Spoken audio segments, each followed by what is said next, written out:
Jina langu mimi naitwa Athman Hoti au Hotfish, ni mwenyekiti wa uza samaki katika mkoa wetu wa Dodoma. Fursa hii ambayo tumepatiwa hapa kwenye chuo kikuu cha Dar es Salaam katika siku hizi mbili, tarehe 22 na 23, ni fursa adhimu sana. Lakini mimi nataka kusema tu kwamba serikali ina maono ya kuona mbali. Kupitia chuo hiki cha Dar es Salaam, huu ni ubunifu wa hali ya juu sana leo ambao tunaushuhudia, ambao unaweza kuleta matokeo makubwa sana kwa wajasiriamali, hasa upande huu wa uchumi wa blue. Tunamaanisha bidhaa zote zinazotoka ziwani na baharini. Sasa basi, changamoto ambazo ziko zinatusumbua nyingi kwa kupitia mfumo huu wa Tanfish chini ya chuo kikuu cha Dar es Salaam, kama nilivyokuwa nimewasilisha ile mada ambayo nilizungumza changamoto ambazo zilikuwa zinatusumbua kiasi ambacho tulikuwa hatukui kiuchumi. Kikubwa ninasema kwamba elimu iendelee kutolewa kama hii ambayo tumeipata hapa chuo kikuu cha Dar es Salaam, na kuendelea kuwaunganisha wafanyabiashara katika hali ya kuwaongezea kipato na mitaji yao ili kuweza kufikia hayo malengo. Kwa sababu mwananchi anapokuwa ameimarika kiuchumi, serikali ndio inaweza kupata maendeleo. Serikali iko kwa ajili ya kuimarisha wananchi. Hivyo basi, yale ambayo yalikuwa yanatusumbua, mfano katika wale wasimamizi katika upande wa maafisa uvuvi, wapewe elimu ili waweze kuwapa elimu wale ambao tunafanya hii kazi ya samaki katika upande wa uchakataji na hatua na viwanda na kila sehemu, ili kusiwe na hali ya uadui.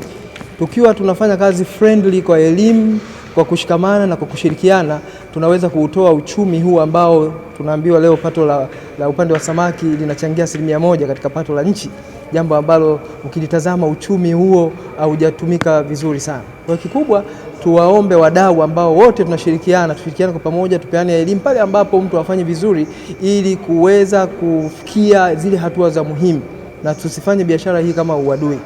Kingine mimi nataka niipongeze chuo kikuu cha Dar es Salaam kwa ubunifu huu chini ya mkuu wa chuo, lakini pia tumpongeze Mheshimiwa Dr. Samia Suluhu Hassan ambaye anaitazama tasnia hii ya samaki kwa jicho la namna nyingine. Katika uwasilishaji ambao mgeni rasmi alikuwa naibu katibu mkuu kutoka Wizara ya Mifugo, ametueleza kwamba serikali imejipanga vizuri na imeanzisha bandari na kutakuwa na meli 4 kwa ajili ya shughuli ya uvuvi.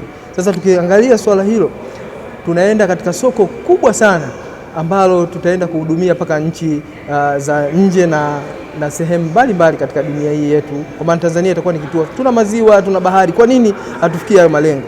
Sasa serikali kupitia Dr. Samia Suluhu Hassan na maelekezo mengi ambayo anayatoa, nadhani tunaenda ku break even, wanasema wazungu. Tunaenda kuondosha changamoto na tunakwenda kuwa watu wengine sasa katika kusimamia. Cha kuambia ni kwamba sasa fursa imefunguliwa, iko wazi.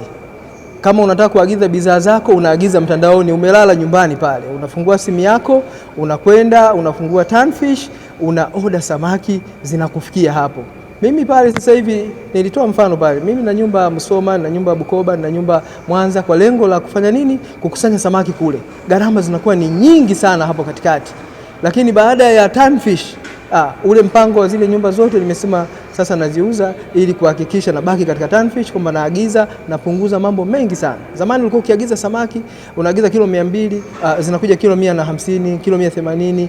Unauliza kwa nini hawatoi sababu, au unakuletea samaki ambazo ziko chini ya kiwango. Jambo ambalo ni hatari sana katika kuharibu mitaji yetu. Lakini baada ya Tanfish kuja, nimeagiza kilo 200, tena unapata na excess.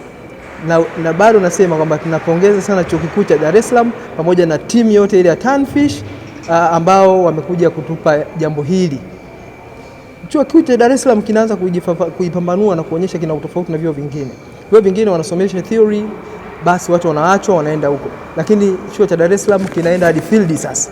Jambo ambalo tunatoa wito kwa vyuo vingine vikuu hapa nchini kuiga mfano wa chuo kikuu cha Dar es Salaam.